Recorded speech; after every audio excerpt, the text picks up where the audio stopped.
Manusia, hewan maupun tumbuhan, sebagai makhluk hidup, kita perlu oksigen untuk hidup.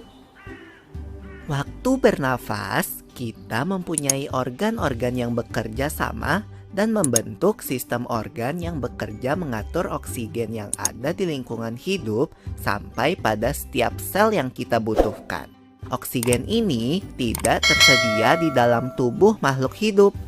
Kita mendapatkan oksigen dari lingkungan sekitar kita. Bernafas artinya kegiatan menghirup atau memasukkan oksigen dari lingkungan hidup dan mengeluarkan karbon dioksida dan uap air melalui alat pernafasan kita. Kali ini kita akan mempelajari lebih lanjut tentang organ-organ pernafasan manusia.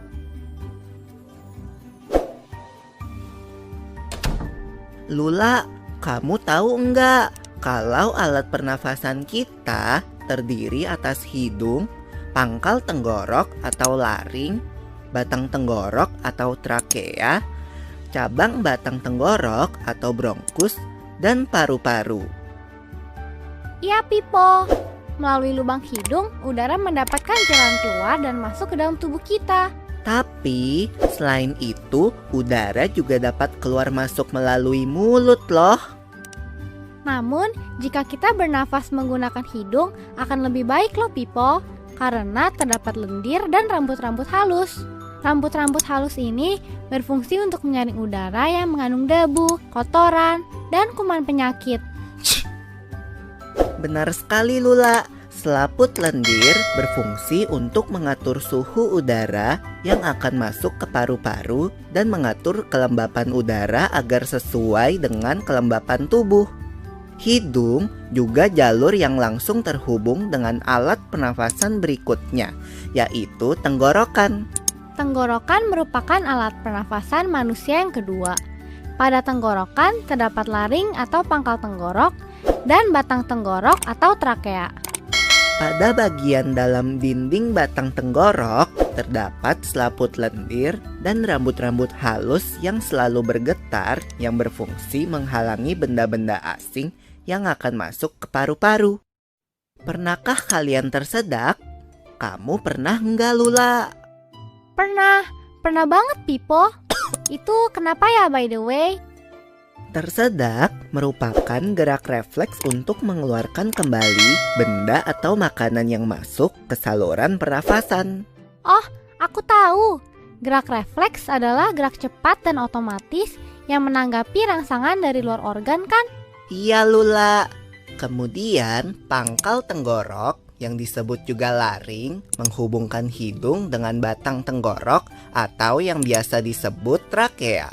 Pada ujung trakea terdapat bronkus, yaitu percabangan yang menghubungkan trakea dengan paru-paru kiri dan kanan. Paru-paru terletaknya di dalam rongga dada, kan, Pipo?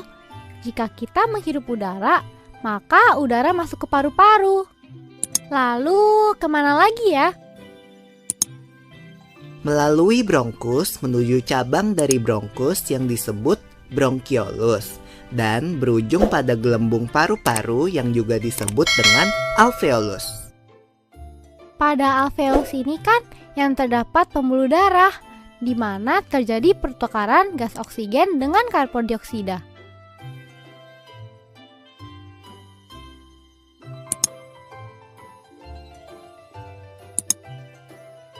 Well, Pipo, tahu gak kalau sistem pernafasan kita terdiri dari dua, kan?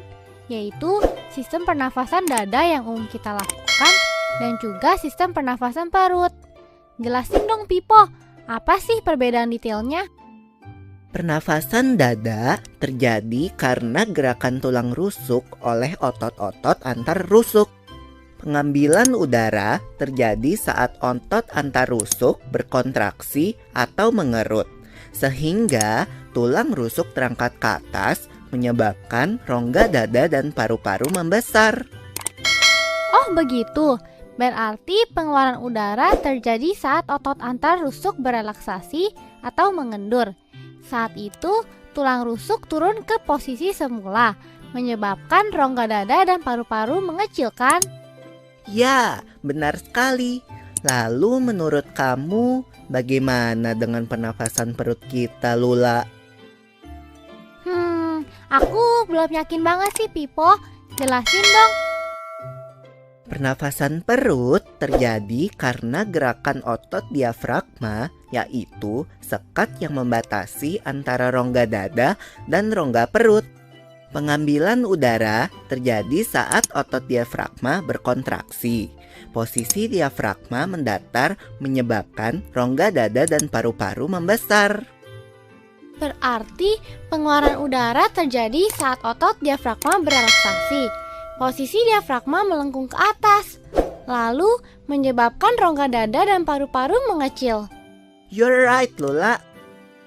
Lalu, gimana kalau kita sesak nafas karena banyak asap?